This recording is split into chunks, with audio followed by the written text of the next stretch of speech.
कुशल है। मैं आईसर भोपाल से हूँ और आज सिग्नल्स और सिस्टम्स कोर्स का हम मॉड्यूल नंबर 2.1 सीखेंगे। तो इस मॉड्यूल 2.1 में क्या है? इस मॉड्यूल में हम जानेंगे कि कंटिन्यूअस टाइम सिग्नल और डिस्क्रीट टाइम सिग्नल्स क्या होते हैं और इनमें क्या डिफरेंसेस हैं। तो जैसा कि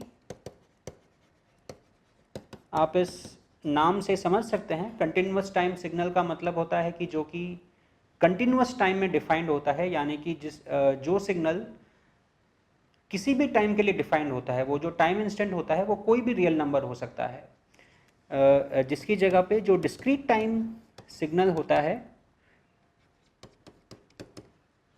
डिस्क्रीट टाइम सिग्नल सिर्फ डिस्क्रीट इंस्टेंट्स ऑफ टाइम के लिए डिफाइन होता है। जैसे कि सपोज 1 सेकेंड, 2 सेकेंड, 3 सेकेंड, सिर्फ इन टाइम इंस्टेंट्स के लिए वो डिफाइन होगा और इसके बीच में वो डिफाइन नहीं होगा। तो हमारे जो रियल लाइफ सिग्नल्स जितने भी होते हैं वो सारे ही कंटिन्यूअस टाइम सिग्नल होते हैं। जैसे कि एक एग्जांपल है मैं जो आपकी स्क्रीन पर ड्रॉ कर रहा हूँ। सपोज हम एक x ऑफ t एक सिग्नल लें जो कि कंटिन्यूअस टाइम सिग्नल है, जो कि आर्बिट्ररीली चेंज हो रहा है कंटिन्यूअस टाइम के साथ में। और उसी की जगह पे अगर हमें एक डिस्क्रीट टाइम सिग्नल ड्रॉ करना हो, सपोज जिसे हम y ऑफ n अगर हम उसको हम अगर डिनोट करते हैं, तो जो y ऑफ n जो सिग्नल है वो डिस्क्रीट टाइम्स के लिए डिफाइन है। सपोज हम 0 से हम शुरू कर रहे हैं, फिर 1, फिर 2, फिर 3 and so on.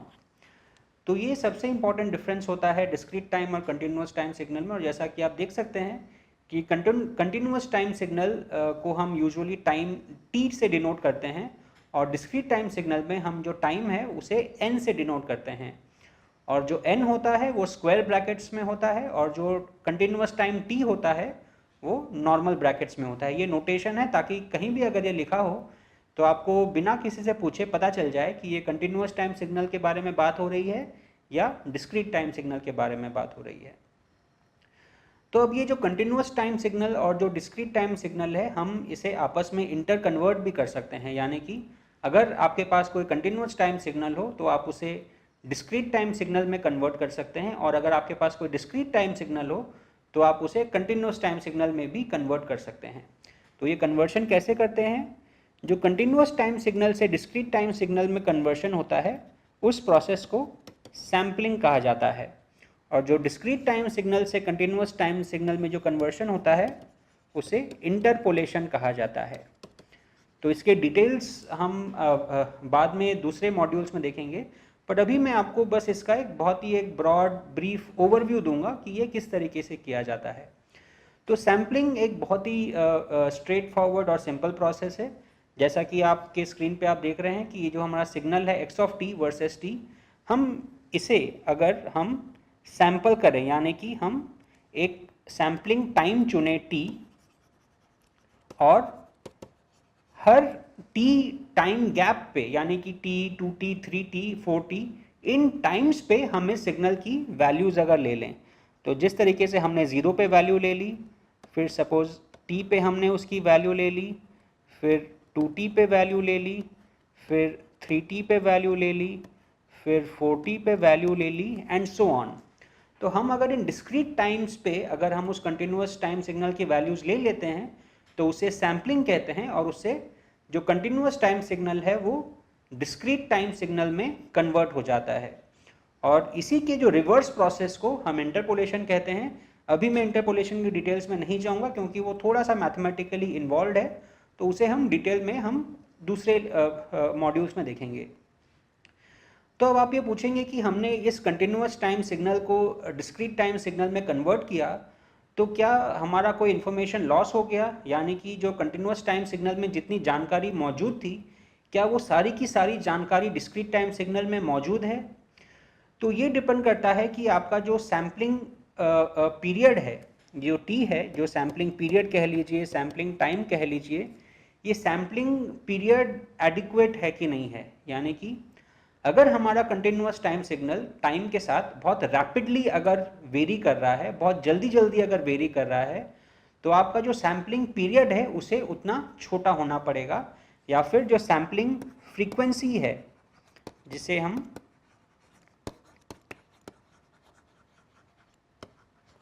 f denote कर सकते हैं, f is equal to 1/t, तो सैम्पलिंग फ्रीक्वेंसी को उतना ज़्यादा होना पड़ेगा, क्योंकि सिग्नल अगर बहुत रैपिडली अगर वेरी कर रहा है तो हमें उसके उतने ज़्यादा इंफॉर्मेशन स्टोर करने के लिए हमें उतनी थोड़ी थोड़ी देर में उसे सैम्पल करना पड़ेगा।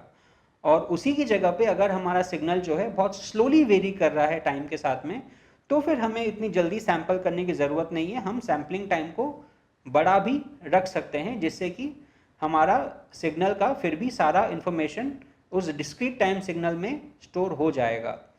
तो आंसर है कि यस, आप एक कंटिन्यूस टाइम सिग्नल को बिना इंफॉर्मेशन लॉस के डिस्क्रीट टाइम में कन्वर्ट कर सकते हैं, गिवन दैट आप उसका जो सैम्पलिंग पीरियड है या सैम्पलिंग फ्रीक्वेंसी है उसे आप प्रॉपरली चूज करें। तो एक थ्योरम भी है मैथमेटिक्स में जिसे नाइक्विस्ट सैम्पलिंग थ्योरम कहा जाता है, जिसके बारे में हम और डिटेल्स में हम पढ़ेंगे बाद में, जो ये बताता है कि आपके पास अगर कोई कंटिन्यूस टाइम सिग्नल है तो आप उसे किस सैम्पलिंग फ्रीक्वेंसी या किस सैम्पलिंग पीरियड से आप सैंपल करें ताकि आपका बिल्कुल भी इंफॉर्मेशन लॉस ना हो। तो अब सवाल आता है कि हम ये सैम्पलिंग कर क्यों रहे हैं, क्योंकि जितने भी रियल लाइफ सिग्नल्स होते हैं, जैसे कि ऑडियो सिग्नल हो गया, वीडियो सिग्नल हो गया, इलेक्ट्रोमैग्नेटिक वेव्स हो गए जिसके द्वारा लाइट का ट्रांसमिशन होता है, ये सारे सिग्नल्स जो होते हैं ये कंटिन्यूस टाइम सिग्नल होते हैं। अब ये बात और है कि फिजिक्स में अभी भी डिबेट चल रहा है कि फंडामेंटल लेवल पे जो स्पेस टाइम है वो डिस्क्रिटाइज्ड है या नहीं, बट एटलीस्ट अभी के लिए एज ऑफ नाउ जो हमारी जो रियल वर्ल्ड की जो अंडरस्टैंडिंग है वो ये है कि स्पेस और टाइम जो है ये कंटिन्यूस होता है, कि ये हर रियल नंबर पे डिफाइंड होता है। तो अब ये सवाल आता है कि हम कंटिन्यूस टाइम से डिस्क्रीट टाइम में कन्वर्ट कर क्यों रहे हैं। तो इसके 2 या 3 सबसे इंपॉर्टेंट रीज़न है। तो हम कन्वर्ट करते क्यों हैं, कन्वर्शन ऑफ और sampling of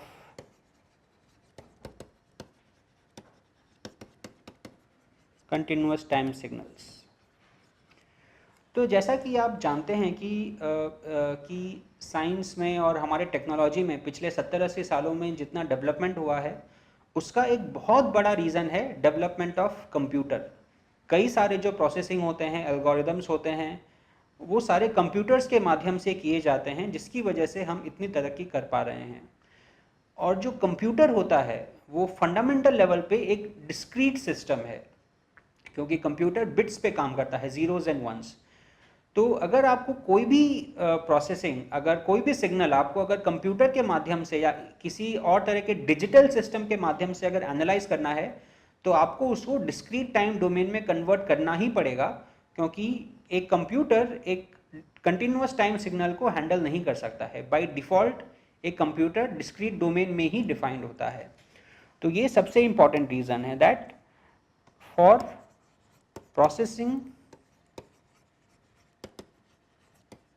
or analysis using computer or other digital systems। और कंप्यूटर या डिजिटल सिस्टम्स के माध्यम से उस सिग्नल को प्रोसेस करने का जो सबसे बड़ा रीज़न ये होता है कि digital systems including computer programmable होते हैं। प्रोग्रामेबल होने का अर्थ क्या है? प्रोग्रामेबल होने का अर्थ ये है कि आपने एक बार एक कंप्यूटर बना लिया तो आप उसमें कई अलग अलग तरह के प्रोग्राम्स लिख सकते हैं, उसमें कई अलग अलग तरह की प्रोसेसिंग कर सकते हैं। आपको बार बार उसका हार्डवेयर चेंज करने की ज़रूरत नहीं है।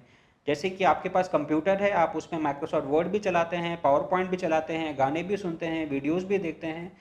तो आप एक ही डिजिटल सिस्टम पे उसका वही सेम हार्डवेयर यूज़ करके आप सिर्फ उसकी प्रोग्रामिंग बदल के आप उसमें कई सारे अलग अलग तरीके के प्रोसेसिंग कर सकते हैं। तो ये एक कंप्यूटर में और एक डिजिटल सिस्टम में एक बहुत बड़ा एडवांटेज होता है जो कि एनालॉग सिस्टम में नहीं होता है। अगर एनालॉग सिस्टम में आपको अगर अलग तरीके की प्रोसेसिंग करनी है तो आपको उसको पूरा चेंज करना होता है, उसका हार्डवेयर भी चेंज करना होता है, जो कि बहुत ही एक्सपेंसिव होता है और फीजिबल नहीं होता है कई बार। हालांकि ये सही है कि कुछ कुछ प्रोसेसिंग एनालॉग डोमेन में बेटर होती है क्योंकि उसकी क्वालिटी बेटर होती है, लेकिन आजकल डिजिटल सिस्टम्स इतने एडवांस्ड हो गए हैं कि ज़्यादातर प्रोसेसिंग आजकल डिजिटल डोमेन में ही की जा रही है। तो ये सबसे बड़ा रीज़न होता है कि क्योंकि आपका डिजिटल सिस्टम प्रोग्रामेबल होता है, तो हम कंटिन्यूस टाइम सिग्नल को ज़्यादातर डिस्क्रीट डोमेन में कन्वर्ट करते हैं और फिर उसकी एनालिसिस या प्रोसेसिंग करते हैं। जो दूसरा रीज़न बहुत इंपॉर्टेंट होता है वो होता है एरर करेक्शन। अब जैसे आप कोई भी सिग्नल अगर आप पॉइंट ए से पॉइंट बी पे भेज रहे हैं, जैसे कि आप अगर किसी से अगर फ़ोन पे बात कर रहे हैं, तो वो सिग्नल आपके फ़ोन से निकल के आपके आपके जो नियरेस्ट फ़ोन टावर पे जा रहा है, वहाँ से फिर कई सारे और टावर्स पे ट्रैवल करके फिर वो आप जिससे बात कर रहे हैं आपके मित्र के पास फ़ोन पे वो रिसीव हो रहा है। तो इस कम्युनिकेशन प्रोसेस में क्योंकि बीच में कई सारे टावर्स और कई सारे एनवायरमेंटल फैक्टर्स इन्वॉल्व होते हैं, तो इस सिग्नल में कई सारा एरर इंट्रोड्यूस हो जाता है। आप जो एक्चुअली में बोल रहे हैं और आपके मित्र के पास जो पहुंच रहा है वो एग्जैक्ट सेम नहीं होता है। तो इसीलिए इन एरर्स को हटाने की बहुत ज़रूरत होती है ताकि आपका मित्र वो सुन पाए जो कि एग्जैक्टली आप कहना चाहते हैं। और ये जो एरर करेक्शन होता है ये डिस्क्रीट डोमेन में कई ज़्यादा आसान होता है। मैं अगेन इसके डिटेल्स में अभी नहीं जाऊंगा क्योंकि ये काफ़ी कॉम्प्लिकेटेड सब्जेक्ट है, लेकिन आपके लिए ये जानना ज़रूरी है कि डिस्क्रीट डोमेन में एरर्स को रिमूव करना बहुत आसान होता है, जिसके लिए कई सारे एरर कंट्रोल कोड्स डेवलप किए जा चुके हैं।